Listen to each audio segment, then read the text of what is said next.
Të nderuar miq, mirëmbrëma, takohemi përsëri në Fokus. Natyrisht ngjarja më e madhe, edhe pse jo historike, ishte vizita e sekretarit BLINKEN në Shqipëri. Natyrisht që sa herë një sekretar shteti viziton vendin tonë, është një lajm pozitiv që tregon rëndësinë që i japin amerikanët çështjes shqiptare, edhe pse përdoret politikisht nga kryeministri shqiptar. Por është përdorur politikisht edhe nga krau tjetër. Në fakt, u pa qartë se më shumë ishte një qok e ish ambasadores Jurikim, e cila ka postin e zëvendës asistentit sekretarit shtetit, pra shefja Escobar, dhe u kthye në Shqipëri si një showwoman e suksesshme, dhe duket që në protokollin ishte dora e saj.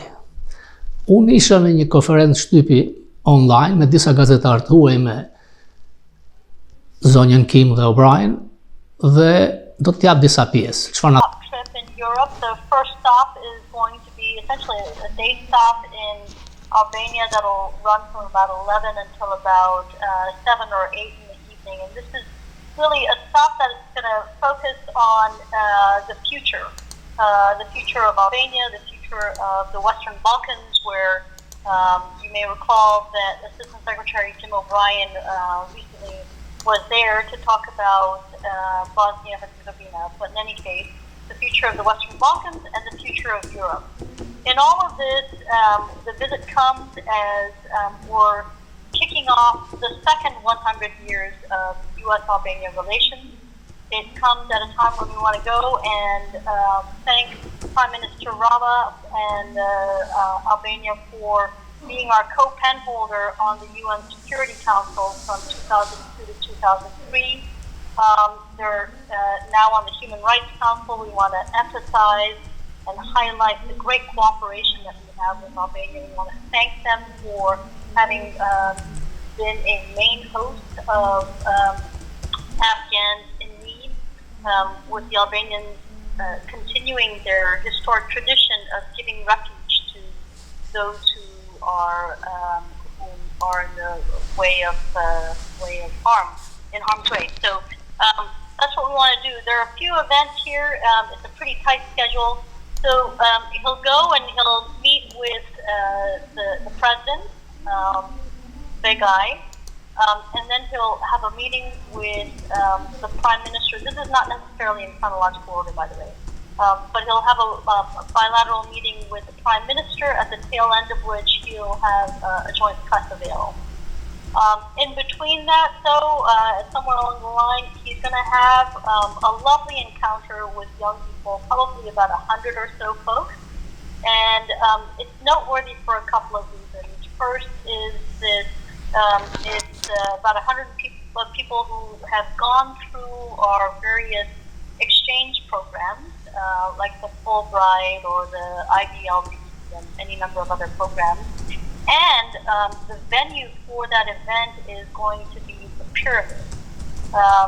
This used to be, I think many of you are familiar with Albania's reputation during the battle communist days as the North Korea of Europe. Severely isolated and repressive regime. The pyramid was built during the 80s as a mausoleum to their dictator, Enver Hoxha.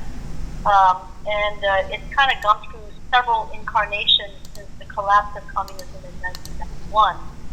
But a couple of years ago, the city of Tirana and the Albanian American Development Foundation joined hands to remake the pyramid into essentially an incubator for innovation and tech. So I think it's a lovely idea. It's also a building that was designed by, I think it was... Si Koreane Amerikane, ajo mbase e di se sa e egër ka qenë diktatura në Kore, më egër ka qenë në Shqipëri, por do t'i thoja e Jurit Kim, mbase do t'ja çojë zyrtarisht, pse investonit të ish piramida e Enverit? Përse nuk investoni për një përmendore të madh për atyre që dhanë jetën për ndjekurve dhe të fitoni zemrat e nacionalistëve shqiptarë? Fotografia stër gjigante e Tony Blink tek fasada e universitetit ka dy probleme. Kompleksin e inferioritetit fshataresk shqiptar, por e tjetra me çfarë të drejtë në fasadën e një universiteti ndërhyn qeveria. Kjo nuk mund ndodh në Amerikë. Për brezin tim kujtohet se dikur aty rinte fotografia Ramiz Alis, Enver Hoxhës, por breza të mëparshëm kujtojnë edhe fotografinë e Stalinit. Nuk ngjet në asnjë vend tjetër të NATO-s, në vend evropian, kur shkon për vizitë një sekretar shteti, madje ka dhe protesta ndaj tij.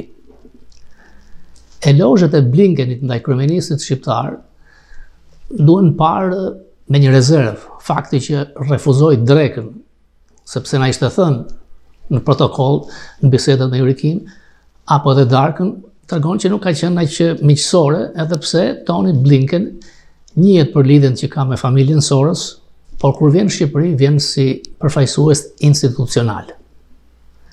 Skandali ishte që nuk takoi askënd nga opozita, edhe takime me Dumanin, thuajse u bë fsheptas dhe nuk ishte në protokollin e parë, mbase ka pasur tërshni nga Rama, ose nuk kanë dashur të krijojnë konflikte për të ruajtur statu quo dhe duke dhënë një mesazh që amerikanët e shikojnë Shqipërinë si faktor në Ballkan. Kjo për çështjen shqiptare është një pozitive madhe, por nga platforma e tillë afruar nga Blinken, Rama ishte i ashpër ndaj Kosovës, tinzar dhe përsëri dërgoi ujë te Vučić, ndërkohë që Blinken ishte në Tiranë, ishte festa kombëtare e Serbisë, nga Departamenti i Shtetit më erdhi një deklaratë e tij ku e vlerësonte si partner strategjik Serbinë. Ka një problem me administratën amerikane, me politikën e jashtme, partner strategjik nuk mund të jetë dhe Serbia dhe Shqipëria, ose dhe Kosova, por ka kohë dhe ka gjasa që duan të zbuten me Serbinë duke dashur ta tërheqin nga Putini, dhe ky është një gabim i administratës Biden.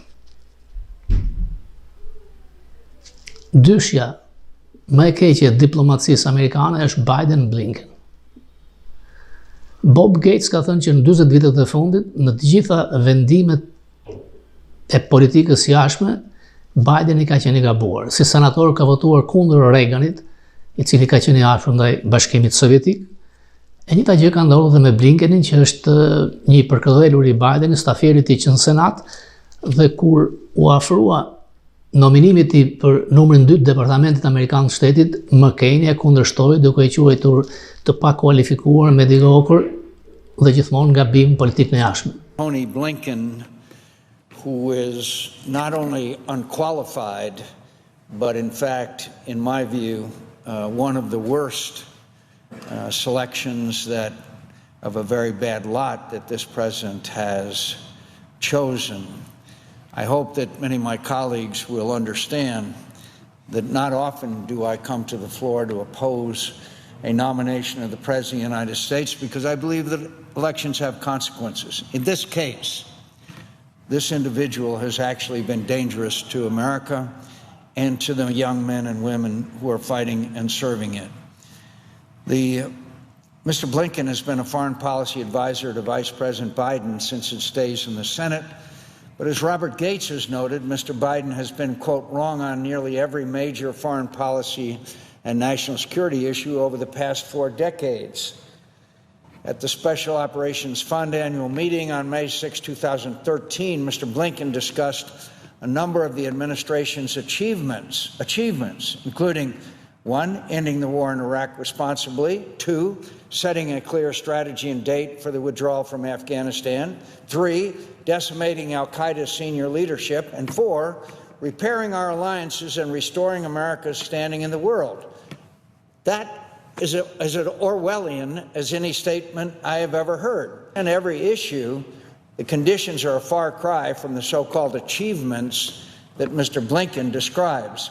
In his capacity as an assistant to the President and Deputy National Security Advisor, Mr. Blinken has been a functionary and an agent of a U.S. foreign policy that has made the world much less safe today.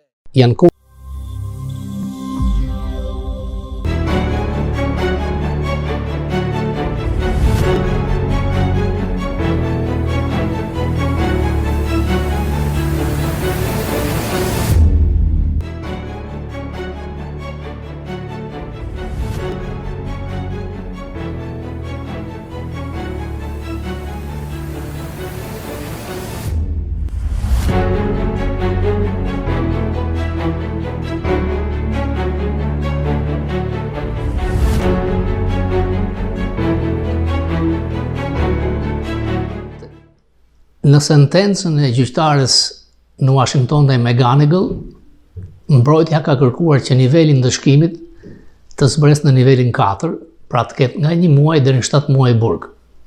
Fillimisht, prokurorët kërkuan që niveli të ishte 6, por mbas hetimeve të tilla, niveli i ndëshkimit shkoi në 16 dhe në fund fare gjyqtarja shkoi me nivelin e ndëshkimit 17. Dhe u sol si shembull pikërisht fsheja e marrëdhënieve që McGonigal ka pasur me personin A, i cili ka ndërmjetësuar një takim me një zyrtar të huaj, thuhet në dokumentin e gjyqtares, dhe ka marrë sasi të mëdha dollarësh. Si dhe nisja e hetimit të një qytetari amerikan. Pra, Dumani e ka dosjen. Ne, si media huaj, do të na jepet transkriptin mbase nga marsi ose nga prilli. Mbrojtja kërkoi që të vlerësonte special skills të McGonigal dhe të kishte një dënim 1 ose 7 muaj, por gjyqtarja jo. Dhe gjithsej do shkojnë 18 muaj burg. Gjithashtu në vendimin e saj thuhet se FBI ka kryer hetime të tjera për të parë në qoftë se McGonigal ka ndikuar dhe në çështjet e tjera që ka pasur në zotërim kur ka qenë si numri 1 i përgjimeve në New York. Saga McGonigal nuk përfundon. Do të ketë hetime të tjera nga Kongresi dhe nga Senati. Lidhur me tumbanet e mëdha se çdo gjë nisi nga e dashura e tij, nuk është e vërtet. Ka nisur me një çek $500,000 që ka ardhur tek Neza, pagesa ruse për llogaritë të McGonigal. Aty ka filluar gjithçka, edhe pse në dokumentat e gjykatës thuhet se si loan, borxh, sasia cash, fakti që është filmuar në garazh makine, tregon se është më e thellë se kaq. Drejtësia shqiptare ka drejt të ndjek dosjen në Shqipëri. McGonigal ishte në panik. Nuk mund të çonte më mesazhe sekret. E dashura e tij Guerrero më patë thënë se nuk e dinte pse ai përdore WhatsApp, por ai qëndronte gjatë në WhatsApp. Ai bleu një iPhone dhe e përdorte shumë me aplikacionin WhatsApp. Ajo i thoshte çfarë je ti, trafikant droge me një telefon të lirë dhe me parapagim? Ai ka thënë se dua të kontaktoj burimet e mia, por për disa arsye nuk e bënte me telefonin e FBI-t. Kur darkonin me një mik të tij, Sergej Shestakov, ai sillte një zarf të madh të mbyllur. Shestakov kishte qenë diplomat i lartë i Bashkimit Sovjetik në OKB. Ajo thotë se ata silleshin sikur njieshin prej shumë vitesh. Guerrero me McGonigal bashkoheshin me Shestakov dhe gruan e tij në ndeshjet e hokejt, pastaj në lozha private, por agenti i FBI-t nuk paguante kurrë. Kur dilnin për darka, nga mesi i darkës, thot ajo, Shestakov i jepte një zarf të madh. Në Maryland, familja e agentit të FBI njihej si një familje e devotshme katolike. Transformimi nisi kur erdhi në New York. Sipas Guerreros, ai e parkonte minivanin e tij në një stacion policie në New Jersey dhe merrte makinën zyrtare të FBI-t, një Ford Z. Ndroi kostumet sipas shijeve të New Yorkut dhe dashura e tij kujton se kur vinte natën vonë, gjithmonë thoshte se ishte me agronin. Ajo nuk e pyeste kurrë se kush ishte njeriu misterios. Në Maryland ai njihej si një republikan që i çonte vetë fëmijët në shkollë me minivanin e familjes. Guerrero thot se në disa raste e kam parë që shikonte Fox News. Dhe kur Trump pushoi drejtorin e FBI-s, Comey, McGonigal tha se Comey ishte nga liderët më të dashur që kemi pasur për shumë vite. Por kur ai filloi të fliste për takimet me Trump, McGonigal do thoshte, ai duhet ta mbyll gojën. Ai ka thënë Guerreros se në vitin 2016 nuk votoi për asnjë nga kandidatët sepse nuk i pëlqente asnjëri nga ta. Ai u josh nga dollarët, pas se disa nga agentët që punonin për FBI-n, më pas punonin për firma private dhe paguheshin 3 herë më shumë se ai. Ai ka thënë Guerreros se ka nevojë të fitojë më shumë para, kam 2 fëmijë për në kolegj.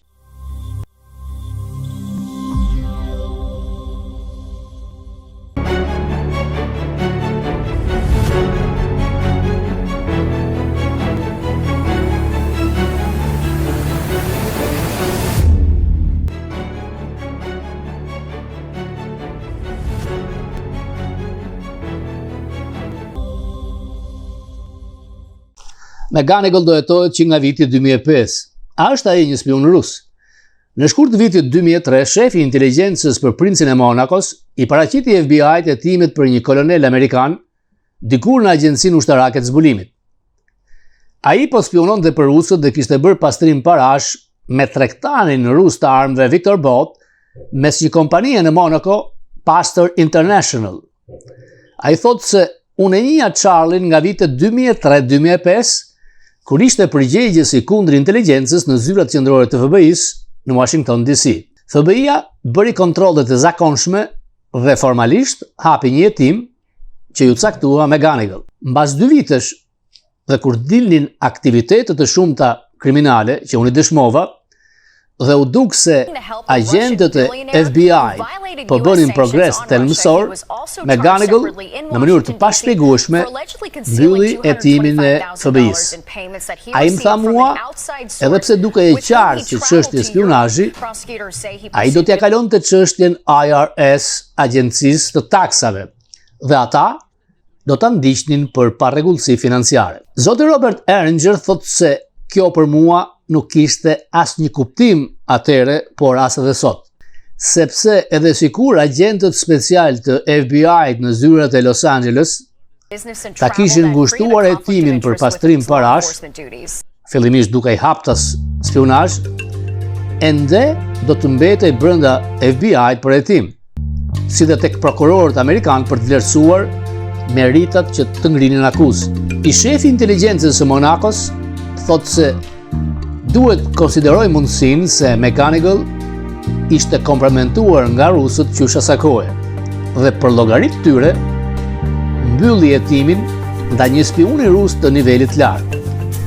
Eringer shpjegon se ne kishim arsye të besonim se objekti ynë ishte rekrutuar nga Vladimir Putin në Gjermani në kohën 1985-90, kur Putin, Mad Vlad, ishte shefi i stacionit të KGB-s në Dresden.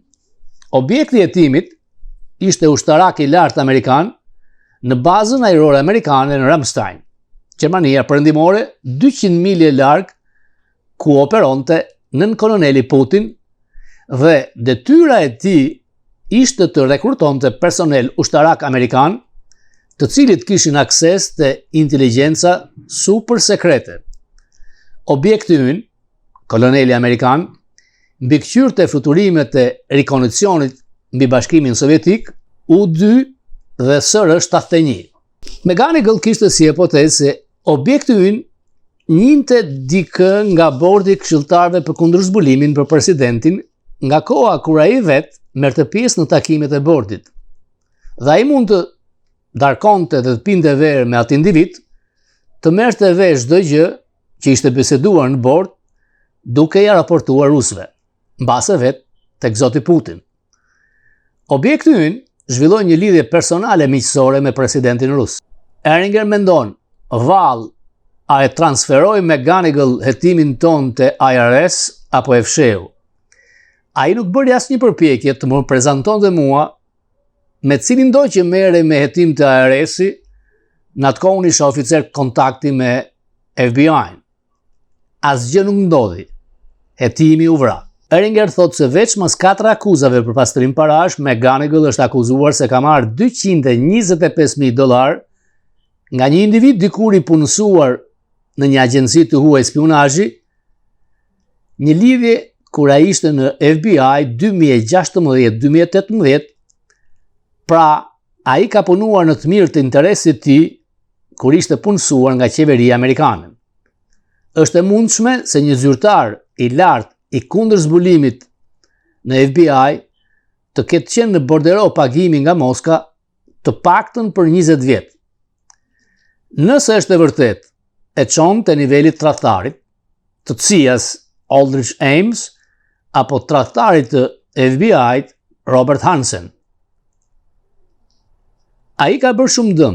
Kjo do të thotë se FBI por dhe CIA me oficerët e tyre, McGonigal ka qenë rregullisht në kontakt, kanë shumë probleme, se sa duket dhe kjo kërkon shumë vlerësim për dëmin prej tij.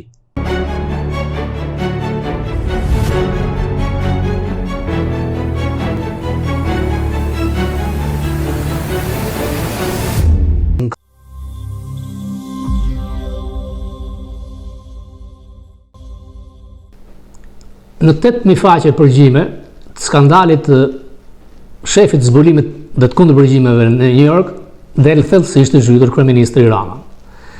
Në akuzat shumëta për pastrim parash, pagesa $225.000 nga personi A, pa diskutim është disa ditë mbas takimit që ka pasur në zyrën e Ramës. Amerikanët dinë çdo gjë. Rama deri në datën kur do të jepet sentenca teknikisht në nënhetim. U ndalua më shumë se një orë në JFK. Natyrisht që intervista e tij mund të ketë qenë vullnetare, duke të marrë parasysh imunitetin si kryeministër. Nuk është hera e parë që Edwin Rama gjendet në dosjet e FBI dhe gjykatave amerikane. Hetimi i parë ka qenë për foton $80.000 me Obamën, Barack Hussein Obamën, ku në gjyq Rama ishte personi A. Në qoftë se shqiptari fisnik donte ta përmendte se kush ishte, do të dilte haptas emri i tij, por nuk pati dënim për shqiptarin për $80.000. Rama e di se si kanë hyrë ato dollar, kush i ka futur nga deputetët e tij.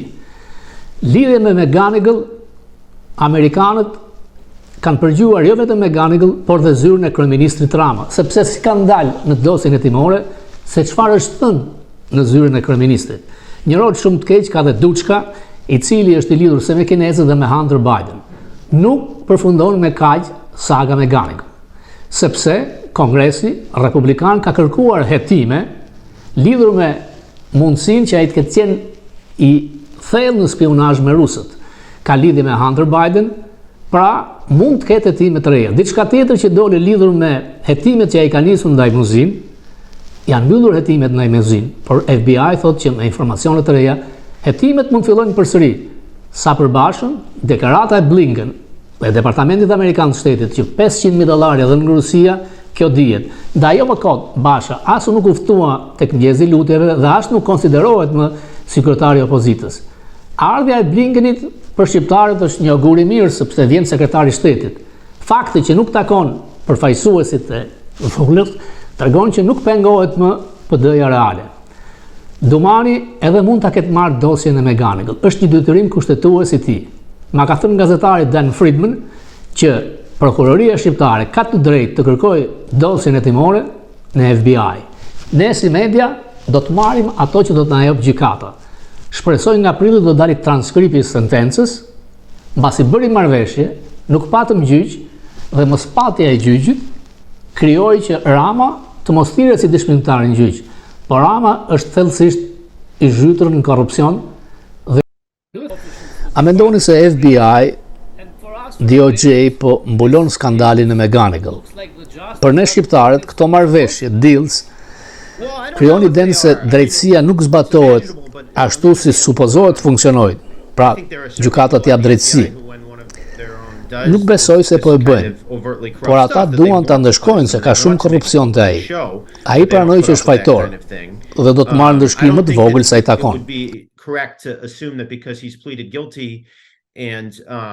Will probably receive a lesser punishment than he would have otherwise, that that's a cover-up as opposed to just the way that these processes tend to work. Do të shikojmë sa thellë shkon dhe çfarë dënimi do të marrë. Ju keni shkruar për McGonigal dhe për fshirjen masive në korrupsion nga kryeministri shqiptar Rama.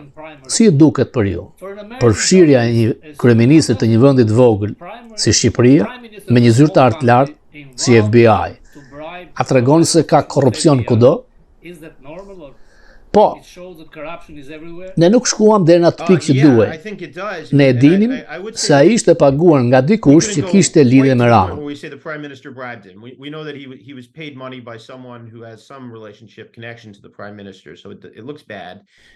Duket keq, por nuk shkuam aq larg. Është turpëruese për SBA-n, kur kemi njerëz këtu që japin leksione, përfshirë dhe për ju shqiptarët, se si të luftojnë korrupsionin. U faktua se një zyrtar i lartë i FBI-t, mes të tjerave, merrte para të niste një hetim zyrtar.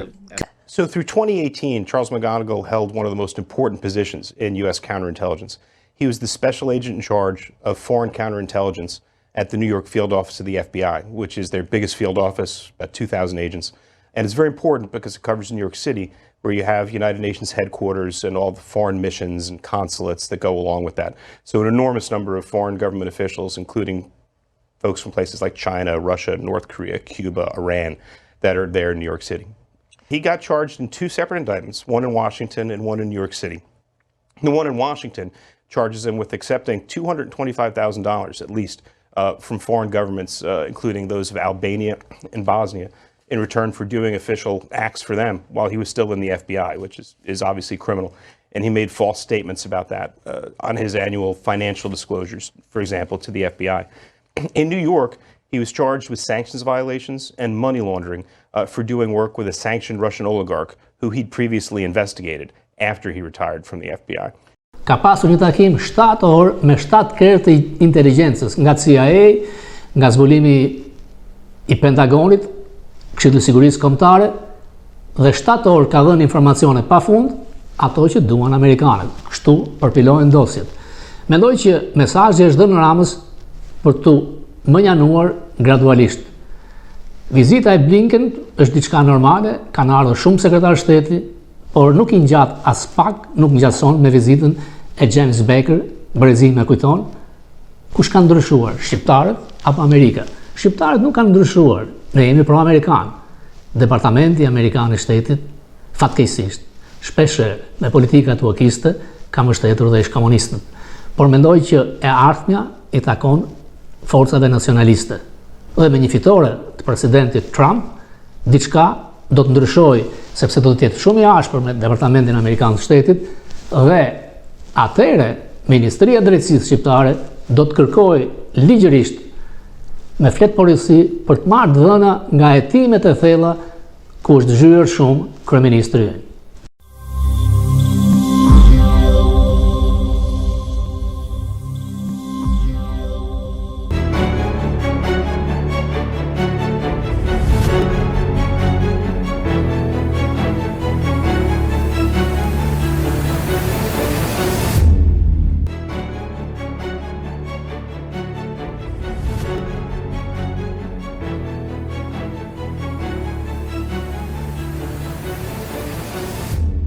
Në mëngjesin e lutjeve patëm një tallje ndaj deputetëve shqiptarë, nuk ishin në sallën kryesore ku ishte Bideni, por në sallën e mëngjesve panë një ekran të madh mëngjesin e lutjeve. Ndërkohë, ata janë paguar për udhëtimin dhe hotelet nga parlamenti, duhet i kthejnë. Ka ikur koha që të bëhet fushat dhe propagandë me fotografi.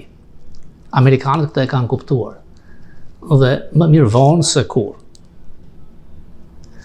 Ndërsa vizitën e Blinkenit, ashtu si thot dhe Berishta, ishte vizitë moniste, sepse nuk pranoi të takoj askënd nga opozita. Dhe ishte një shuplak e madhe për Bashën, i cili ka dalë jashtë lojës, por ndërkohë Escobari takoi përfaqësues të opozitës kur ishin në Washington. Çfarë ka ndodhur? Rama nuk mund të ri pafundësisht. Është autoritar, është i zhytur në korrupsion, ka probleme me drejtësinë amerikane. Statu quo-ja pa diskutim që i mban ujërat ashtu siç janë. Ndaj dhe ai kërkon të afrojë një bazë ushtarake në Bregdet. Baza e NATO-s në Kuçov nuk është bazë reale e madhe amerikane, ka 4 lloj bazash, bazat mbrojtëse, bazat e rikondicioni dhe është si një pikë furnizimi të avionëve të NATO-s.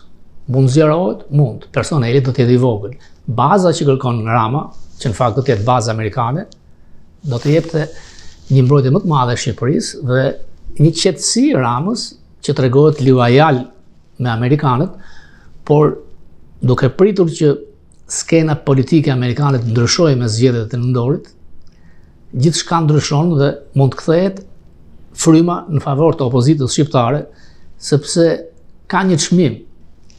Zgjedhjet vjedhura, korrupsion i madh, autokrat dhe problematik me kapërcimet si me Lavrovin, si me Erdoganin, do të bëjë që mesazhet